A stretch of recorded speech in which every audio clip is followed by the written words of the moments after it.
శ్రీకాకుళం జిల్లాకే తలమానికమైనటువంటి వ్యాపార సముదాయం ఎక్కడైనా ఉందంటే అది శ్రీకాకుళం కార్పొరేషన్ పరిధిలోని పొట్టి శ్రీరాములు పెద్ద మార్కెట్. 10 ఏళ్ల క్రితం ఈ పెద్ద మార్కెట్ని మాత్రం పునర్నిర్మించే క్రమంలో చాలామంది ఉపాధి కోల్పోయి ప్రాణాలు కోల్పోయే పరిస్థితి. కూటమి ప్రభుత్వం కొలువు తీరిన తర్వాత ఇటీవల కేంద్ర రాష్ట్ర మంత్రులు స్థానిక ఎమ్మెల్యే ఈ వ్యాపార సముదాయానికి వచ్చి ఈ వ్యాపార సముదాయాన్ని మాత్రం అధునాతన సౌకర్యాలతో కూడినటువంటి ఒక యూ కాంప్లెక్స్ను నిర్మిస్తామని ఒక ప్రతిపాదన రూపొందించారు. ఏప్రిల్ 15వ తేదీ నాటికి షాపులన్నీ ఖాళీ చేయాలని ఒక హుకుం జారీ చేశారు. కాకపోతే ఈ విషయం తెలిసిన క్షణం నుండి ఇటు వ్యాపారస్తులతో పాటు కొనుగోలుదారులు అదేవిధంగా వ్యాపారస్తుల కుటుంబాల్లో కూడాను గుండెల్లో రైలు పరిగెట్టే ఈ విషయంపై ఆర్టీవీ ప్రసారం చేసిన కథనానికి మాత్రం ఎమ్మెల్యే రియాక్ట్ అయ్యారు. వ్యాపారస్తులందరినీ పిలిపించి అధునాతనమైనటువంటి ఒక హంగులతో కూడినటువంటి మార్కెట్ నిర్మిస్తాం, ఎవరికి ఎటువంటి నష్టం కలగకుండా ఉండేందుకు సహకరించాలని కోరారు. అయితే ఈ సహకరించే క్రమంలో గతంలో జరిగినటువంటి తప్పిదాలు పొరపాట్లు కనుక పునరావృతం అయితే ఇప్పటికే అంతంత మాత్రంగా కోవిడ్ అనంతరం వ్యాపారాలు సరిగ్గా లేక ఉపాధి మార్గాలు దొరక్క కుటుంబాలన్నీ ఛిద్రమవుతున్న ఈ తరుణంలో మళ్ళీ ఈ పునర్నిర్మాణం ప్రక్రియ ఎక్కడ వారి బ్రతుకుల్లో చీకట్లు అలుముకునేలా చేస్తాయన్నటువంటి దిగులు వెంటాడుతుంది. ప్రస్తుతం ఈ ప్రతిపాదనను వారు ఏ విధంగా ఏకీభిస్తారనే విషయం మార్కెట్లో ఉన్నటువంటి షాపులు చిరు వ్యాపారులు అడిగి తెలుసుకుందాం. ఎన్నాళ్ళ నుండి ఈ షాపులు ఇక్కడ పెట్టుకొని ఉన్నారు, ఈరోజు మళ్ళీ ఈ కాంప్లెక్స్ను పునర్నిర్మిస్తాం అంటున్నారు. ఏప్రిల్ 10వ తేదీ ఖాళీ చేయాలని ప్రతిపాదన వెనక్కి తీసుకున్నారు. కానీ ఎమ్మెల్యే ఇచ్చినటువంటి భరోసాతో మీరు ఏ విధంగా ఏకీభిస్తారు? అతను నమ్ముకొని ఉన్నాం సార్. మేము ఇక్కడ ఈ బతుకులు మాకు ఇదే బతుకు, ఇంకో ఆధారం లేదు. 60 సంవత్సరాలు దాటిపోయింది. మేము ఇక్కడ 60 సంవత్సరాలు పెట్టి ఇక్కడే వ్యాపారం చేస్తున్నాం. పన్నులు ఉన్నా అన్నీ ఉన్న పన్నులు గిల్లు కడుతున్నాం. మాకు ఈ బజారు ఆ కథ ఎలాగుందో అలాగా సదామామలు నడుస్తే బాగుంటుంది సార్. ప్రస్తుతానికి అది కొడితే బోల్డు పని తేలదు. ఎందుకంటే 5-4 సంవత్సరాలు అయిపోద్ది, ఈలో బతుకులు ఉండవు. పాత బస్ స్టాండ్ మా బడ్డీలు కదలకుండా కరెంటు కట్ చేయకుండా ఉండి చాలు సార్. అంటే గతంలో కూడాను మార్కెట్ని పునర్నిర్మించినప్పుడు అప్పుడులో ఎంతమంది ఈరోజు ప్రాణాలు కోల్పోయి నష్టపోయే పరిస్థితి? 9 మంది అంతమంది ఇదైపోయారు సార్. 9 మంది అంత ఇదైపోయారు, నలిగిపోయారు, చెడిపోయారు కొంతమంది కూడా ఉన్నాం. అది ఈ కిరాణా వ్యాపారం మీద కుటుంబం పోసిన మీకు గనక ఖాళీ చేయమన్నటువంటి అంటే ప్రత్యామ్నాయం చూపకపోతే మీ పరిస్థితి ఏంటి? మీకు ఇది తప్ప ఇంకేమైనా ఉపాధి ఉంది? గేట్ లేదు, ఇదే ఆధారం మన గేట్ లేదు, వడ్డీ ఆధారం. నా పిల్లలు పోషించుకోవడానికి, లోన్లు కట్టడానికి, పిల్లలు చదివించడానికి ఇదే ఆధారం, ఇంకోటి లేదు. నా కాలు దెబ్బ తినేసింది. అది చూస్తే కనుక దశాబ్దాల కాలంగా ఈ కిరాణా షాప్ని నమ్ముకుంటూ కుటుంబాన్ని పోషించుకుంటున్న తనకు మాత్రం ఇక్కడ పునర్నిర్మిస్తా ఉన్న ప్రతిపాదన మాత్రం ఆ కుటుంబాన్ని చీకట్లు అమ్ముకునే పరిస్థితులు నెలకొంటాయని భయం నెలకొంటుంది. కాకపోతే దీన్ని యథేచ్ఛగా కొనసాగిస్తూ ప్రత్యామ్నాయం చూపితే తప్ప తమకు మాత్రం బతుకులు ముందుకెళ్లే పరిస్థితి. చూస్తే కనుక ప్రస్తుతం ఏ విధంగా తీసుకోవచ్చు ఈ ప్రతిపాదన? నిన్న ఎమ్మెల్యే గారు ఇచ్చినటువంటి హామీ ఇచ్చారు. ఎమ్మెల్యే గారు మార్కెట్ గురించి ఇచ్చారు. మా పాత బస్ స్టాండ్ మాది. ఈ మార్కెట్లో షాపులు తీస్తే మాకు ఇంకొక ఇది లేదు, మేము దీని మీదే బతుకుతున్నాం. మాకు లోన్స్ ఉన్నాయి, సగం కట్టాము, ఇంక సగం కట్టలేదు. లోన్స్ కూడాను ఈ కడితే మాకు బతుకులే లేవు.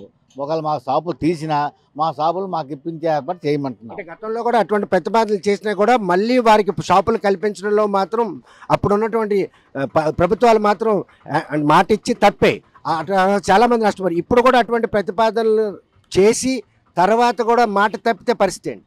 మాట పరిస్థితి మాకు బతుకులే లేవు. మాకు బతుకు రోడ్డు మీద పడిపోతున్నాం. మాకు షాపులు తీసి షాపులు ఇవ్వడం కానీ లేదంటే ఇంకోసారి చూపించడం కానీ మాకు కావాలి. ఎందుకంటే లోన్స్ కట్టను, మరి వేరే ఉపాధి కూడా లేదు మాకు. అది ఇంచుమించు పన్ను కూడా కట్టాం, ప్రతి సంవత్సరం పన్ను కడుతున్నాం. నేను 74లో పెట్టాను. ఇప్పుడు వరకు దాని మీదే జీవనోపాధి మాది. పిల్లల్ని పెంచడం, మంచిగా చేయడం అంతా దాని మీదే అవుతుంది. చూస్తే కనుక కిరాణా వ్యాపారాలతో పాటు చిరు వ్యాపారులు జీవన్మరణ సమస్యగా మారినటువంటి ఈ పొట్టి శ్రీరాములు మార్కెట్ పునర్నిర్మాణం విషయంలో మాత్రం ఒక అనిశ్చిత నెలకొంది అన్నటువంటి అనుమానాలు తలెత్తే ప్రస్తుతం ఎన్నేళ్ళుగా ఇక్కడ వ్యాపారం సాగుతూ ఉంది, ఎంతమంది ఇక్కడ ఉపాధి పొందే పరిస్థితి ఉంది? 56 సంవత్సరాల నుంచి వ్యాపారం జరుగుతుంది సార్. తండ్రుల నుంచి, వీళ్ళ తండ్రులు తాతల నుంచి అలాగే ఇక్కడ ఈ బడ్డీల మీద బతకడం, ఇక్కడే జీవనోపాధి, ఇలాగే వీళ్ళ జీవితం ఇలాగే సాగుతుంది. వాళ్ళ తరం వీళ్ళ పిల్లలు ఇందరిలే చేస్తున్నారు. ఇప్పుడు వీళ్ళు ఇక్కడే వ్యాపారం చేసి బ్రతకగలని ఇంకోటికి వెళ్ళి కూడా వీళ్ళకి ఇంకో స్థానం కూడా దొరకదండి. ఇక్కడ 65-60 కుటుంబాలు దీని మీద జీవనం సాగి బ్రతుకులు ఎక్కడ వేసిన గొంగలు అక్కడలా ఉన్నాయి. కాబట్టి మీ బ్రతుకుల్లో ఒక మార్పు తేవాలని ప్రయత్నంలో కేంద్ర మంత్రి, రాష్ట్ర మంత్రి, స్థానిక ఎమ్మెల్యే కూడాను ఇక్కడ ఒక అధునాతన కాంప్లెక్స్ నిర్మించాలనే ప్రతిపాదన మీకు మంచి రోజులు వచ్చాయి అనుకోవచ్చు కదా? తప్పకుండా మాకు ఎమ్మెల్యే గారు ఇచ్చిన గుండు శంకర్ గారిని ఇచ్చిన హామీ ప్రకారంగా మాకు ఇక్కడ ఈ షాపులు స్థానంలోనే మళ్ళీ కొత్తగా నిర్మించి మాకు పునరావాసం కల్పిస్తే మాకు చాలా సంతోషం. దానికి మేము అందరం ఏకీపిస్తాం. కానీ దానికి చాలా ఏళ్ళ సమయం పట్టే పరిస్థితి ఉంటుంది. ఒక కాంప్లెక్స్ నిర్మాణం అంటే ఏళ్ళ తరబడి. గతంలో కూడా మీరు కల్లారా చూశారు, 8 సంవత్సరాల కాంప్లెక్స్ నిర్మాణం జరిగింది. అప్పట్లో చాలామంది వ్యాపారం ఉనికి కోల్పోయే పరిస్థితి. ఇప్పుడు కనుక అది పునరావృత పరిస్థితి ఏంటి? అలా జరిగితే చాలా ఇబ్బంది అవుతుంది సార్. ఇది ఒక 3 నెలల్లో 6 నెలల్లో నేను నిర్మిస్తామంటే ఈ చిన్న చిన్న షాపులు కాబట్టి వేగం అయిపోవచ్చు. ఇవి ఇక్కడ ఈ బడ్డీల వరకు ఇబ్బంది లేదు సార్. అది మార్కెట్ కొడితేనే ఇబ్బంది అవుతుంది. ఈ బడ్డీల వరకు పునర్నిర్మాణం చేయడం ఒక 3, 4, 6 మాసాలు అయిపోవచ్చు. అలాగైతే మేము అందరం ఓకే చేసి అక్కడ ఎవరి స్థానం వాళ్ళకి ఇచ్చినట్టుగా మేము లిస్ట్ తయారు చేస్తున్నాం. ఎవరి స్థానం వాళ్ళకి ఇచ్చినట్టుగా అక్కడ షాపులు నిర్మించినట్టుగా అయితే మాకు అన్ని రకాలుగా మంత్రి గారు ఇచ్చిన హామీ కానీ మన రామ్మోహన్ గారు ఇచ్చారు, మొన్న చూశారు, మేము ఎంతో సంతోషించాం. మాకు ఎమ్మెల్యే గారు గుండెశంకర్ గారు మాకు హామీ ఇచ్చారు, తప్పకుండా మీకు సహకరిస్తానండి, మీకేం ఇబ్బంది లేకుండా చేస్తున్నారు. మరి మా బ్రతుకులు ఇక్కడ రోడ్డు మీద ఏమి కానీ ఇక్కడ జరిగింది తీసేయడం జరిగిందంటే మా బ్రతుకులు రోడ్డు మీదకి వెళ్ళిపోయినట్టుగా. అటువంటి భరోసాయే గతంలో కూడా ఇవ్వడం జరిగింది. ఇచ్చిన మాటను తప్పి చాలామంది వర్తకులు నష్టపోయే పరిస్థితి. ముఖ్యంగా పచారీ వ్యాపారులు చాలామంది నష్టపోయారు. ఏదైతే రూములు రెంట్లు కట్టుకుంటారో కిరాణా షాపులు వాళ్ళు బాగానే ఉంటారు. ఫుట్పాత్ మీద వ్యాపారులు నష్టపోయే పరిణామాలు మీరు కళ్ళారా చూశారు. రేపు అది పునరావృతం కాకుండా ఉంటుంది అనుకుంటున్నారా? ఈ ప్రభుత్వంలో అలాగా జరగదని మేము ఆశపడుతున్నాం. ప్రస్తుతం గుండె శంకర్ గారు సుమారుగా ఇలాగ మా పేదల పక్షాన ఇలాగ అణగారి పక్షాన నిలబడి ఆయన మీకోసం శ్రమిస్తాను అని చాలా హామీ ఇచ్చారు. ఆయన మీద మాకు బాగా నమ్మకం ఉంది. ఆ నమ్మకంగా ప్రకారంగా వెళ్తే మంచిదనేసి మేము అందరం భావిస్తున్నాం. మార్కెట్ పునర్నిర్మాణం విషయంలో నెలకొన్నటువంటి అనుమానాలను నివృత్తి చేసేందుకు ఎమ్మెల్యే చేసిన ప్రయత్నం ఏదైతుందో ఆ ప్రయత్నం మాత్రం ఈరోజు వారితో ఏకీపిస్తాం. కాకపోతే ప్రస్తుతం మాత్రం ఈ పరిణామాలు ఇలా ఉన్న క్రమంలో ఏదైతే షాపులు చిన్న చిన్న షాపులు ఈ షాపుల యజమానులు మాత్రం పూర్తిగా భయాందోళన కలిగే పరిస్థితి. ఈ పరిణామాలు చోటు చేసుకునే క్రమంలో ఇక్కడ ఒక చిరు వ్యాపారి స్వీట్స్ అమ్ముకుంటారు. ఎన్నేళ్ళుగా ఇక్కడ మీరు వ్యాపారం చేస్తున్నారు.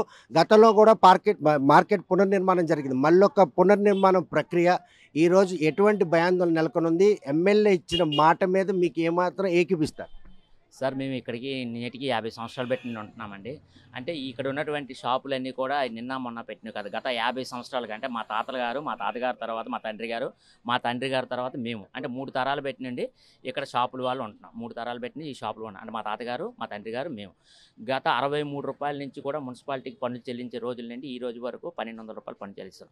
అయితే ఇక్కడ ఉన్నటువంటి చిరు వ్యాపారస్తులు ఎటువంటి వాళ్ళు అంటే ఈ పొట్టి శ్రీరాములు మార్కెట్ పుట్టినిల్లినటువంటిది.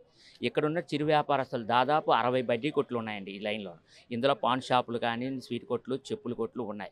వీళ్ళందరూ కూడా మధ్యతరగతి వాళ్ళు. మా బతుకులు ఎలాంటివి అంటే ఒక రైలు బండి టైప్ అనమాట. ఒక రైలు బండికి ఫస్ట్ క్లాస్ ఏసీ ఉంటుంది, second class AC, third class AC, sleeper, general ఎలాగో అలాగే ఇక్కడ ఉన్న వాళ్ళందరూ మా బతుకులు రెక్కాడితే డొక్కాడిన బతుకులు అనమాట. బహుశా ఇక్కడ పాత బస్ స్టాండ్ విడిచి ఎక్కడికో కూలీ నాని చేసుకుని హైదరాబాద్, వైజాగ్ వెళ్ళినా అక్కడ ఉండకన్నా మళ్ళీ మా పుట్టినింటినటువంటి పాత బస్ స్టాండ్ నమ్ముకొని బతుకుతున్న వాళ్ళం. ఇక్కడ ఎండ వచ్చినా, వాన వచ్చినా, వర్షం వచ్చినా, తుఫాన్ వచ్చినా, ఎలక్షన్ కోడ్ నియమాలున్నా మేము షాపులు బంద్ చేసినా ఇక్కడే ఉంటాం. కానీ వేరే దగ్గరికి వెళ్ళని పరిస్థితులు. కాకపోతే మాకు వచ్చిన సమస్య అంతా ఏంటంటే గడిచిన 2 సంవత్సరాల కిందట కరోనా అనే మహమ్మారి వచ్చింది. చాలా వరకు చనిపోయారు, చాలా వరకు ఉన్నారు ఇందులో సగం మంది. ఇందులో ఉన్నటువంటి వ్యాపారస్తులు ఏంటంటే చిరు వ్యాపారస్తులు అనమాట, పూర్తిగా చితికిపోయి ఉన్నటువంటి. ఆ 2 సంవత్సరాల్లో కూడాను ఒక పూట గవర్నమెంట్ ఇచ్చిన ప్రకటించిన టైంలో గంటలో షాపులు తీసుకొని మిగతా 3 గంటలు కూడా ఇంటికాడ ఉండేటువంటి. ఆ టైంలోన మాకున్నటువంటి సొంత ఇంటి పైన, సొంత స్థలం పైన మాకు బ్యాంకు ద్వారా లోన్లు ఓడుకొని మా భార్య బిడ్డలను పోషించుకున్నాం. ఈరోజు నాకు 2 పిల్లలు ఉన్నారు, చదువుకుంటున్నారు సార్. ఒకరు 9th క్లాసు, ఒకరు 6th క్లాసు. సడన్గా నా షాపు తీసేస్తే వాళ్ళ పరిస్థితి ఏంటి? వాళ్ళకి పోషించడం వల్ల పోషకత్వం కళ్ళ ముందే బ్రతుకులు సిద్ధమయ్యే పరిణామాలు మీ మాటల్లో కనిపిస్తున్నాయి. అదే కనుక జరిగితే మీ ఉపాధి మార్గం ఎటు, బాటెటు, కుటుంబాన్ని ఎలా పోషించుకొని పరిస్థితులు, పరిణామాలు మీకు దోహదపడే అవకాశం ఏంటంటే స్థానిక ఎమ్మెల్యే గారి దగ్గరికి నిన్న అందరం వెళ్ళడం జరిగింది. అతను ఏమన్నారంటే దశల వారీగా పరిణామాలు చేస్తాము, ఎక్కడ షాపులు తొలగిస్తే అక్కడ ఇస్తామన్నారు. కాకపోతే ఏంటంటే మాకు ఇప్పుడు సడన్గా మార్కెట్ కానీ తొలగించినట్లుగా అయిపోతే మేము ఎటు వెళ్ళాలి? మా షాపులన్నీ తీసి ఎక్కడ పెట్టాలి? దాహదంగా మాకు తెలియట్లేదు. కాబట్టి మాకు ఈ నిర్ణయం తీసుకున్నప్పటి నుంచి మాకు కొంచెం కంటి మీద నిద్ర పట్టట్లేదు. ఏ రోజు షాపులు తొలగించేస్తారో ఏమో తెలియట్లేదు. కాబట్టి మేము టెన్షన్ పడతాం. మాకు సరైన గౌరవనీయులైన మంత్రి గారు అలాగే ఎంపీ రామ్మోహన్ నాయుడు గారు మా బాధలు అర్థం చేసుకుని మా చిరు వ్యాపారస్తుల బాధ, మార్కెట్లో ఉన్న సమస్యలు మార్కెట్లో ఉన్న మార్కెట్ గేట్ బయట మేము బతుకుతున్నాం కాబట్టి మాకు నీడంటూ లేదు. ఈ షాపులు పాత బస్ స్టాండ్లో ఉన్నటువంటి దాదాపు ఇక్కడ 60 షాపులు ఉన్నాయి. ఈ 60 షాపుల్లో 3000 మంది జీవనోపాధి ఉంది, ఆధారపడి ఉంది. ఇందులో భర్త చనిపోయిన వాళ్ళు ఉన్నారు, అలాగే చిరు వ్యాపారస్తులు తండ్రి లేక బతికిన వాళ్ళు ఉన్నారు. అలాగే యాంటీ క్యాపిటల్ ఇక్కడ ఒక అబ్బాయి ఉన్నాడు మోహన్ రావు అనేసి, యాంటీ క్యాపిటల్ అతను చెప్పుల షాప్ అండి. అతనికి అదే ఆధారం అనమాట. ఆయన ఫంక్షన్ వస్తుంది యాంటీ క్యాపిటల్. అలాగా ఈ జీవనోపాధి ఉంది. ఇక్కడ పచ్చి వ్యాపారస్తులు ఇప్పుడు ఈ పొలం కొంటాడు, ఈయనకి రోజు 1000 రూపాయలు జీతం వస్తుంది. ఇప్పుడు సడన్గా బండ్లు తీసేస్తే ఆయనకి మొన్న పాప బాబు పుట్టారు. అలాంటి ఉపాధి మేము కోల్పోతాం. కాబట్టి గౌరవ లేనటువంటి మంత్రివర్యులు మా బాధను అర్థం చేసుకొని త్వరగా ఒకవేళ మాకు తొలగించినా మా జాగాలు మాకు ఇచ్చేటట్లు, మా షాపులు మాకు ఏర్పాటు చేసేటట్లు చేస్తే అందరికీ మంచి జరుగుతుంది. అంతేకాని సడన్గా ఒకేసారి అంతా తీసేస్తే మేము ఎటు వెళ్ళాలో తెలియదు, ఎక్కడ పెట్టాలో తెలియదు, మా బతుకులు ఏమైపోతే మాకు అర్థం కావట్లేదు.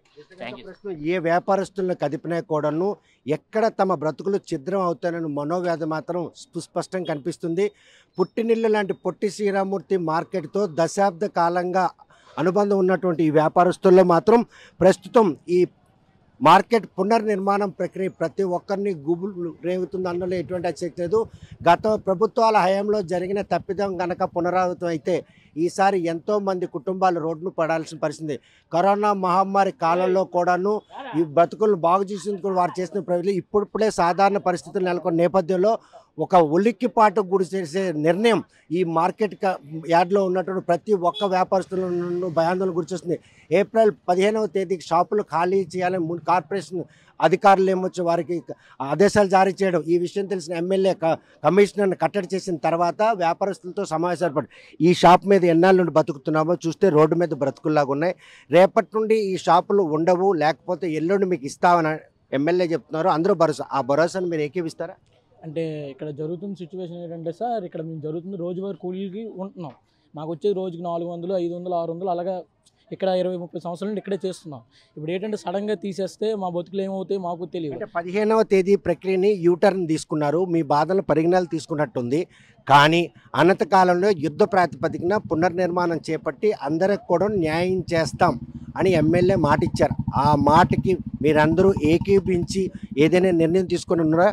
అంటే ఏకపిస్తాం సార్. అంటే ఒక 2-3 మంత్స్లో ఏదైనా కవర్ చేసి చేస్తే పర్లేదు. ఎక్కువ ఇయర్స్ అంటే మేము కూడా అంటే లాంగ్ టర్మ్ తీసుకుంటే మనం ఏం చేయలేం సార్. అంటే గతంలో ఒక పెద్ద ఇన్ఫ్రాస్ట్రక్చర్ నిర్మాణంలో ఏళ్ల తరబడి కావడం పరిపాటి. ఎందుకంటే గతంలో కూడాను 8 ఏళ్ళు నిర్మాణం జరిగింది. అప్పట్లో చాలామంది నష్టపోయారు. ఇది ఎన్నాళ్ళ నిర్మాణం జరుగుతున్నటువంటి స్పష్టత లేని నేపథ్యంలో వారు ఇచ్చినటువంటి ఆ మాటకి మీరు ఏకీపిస్తారు?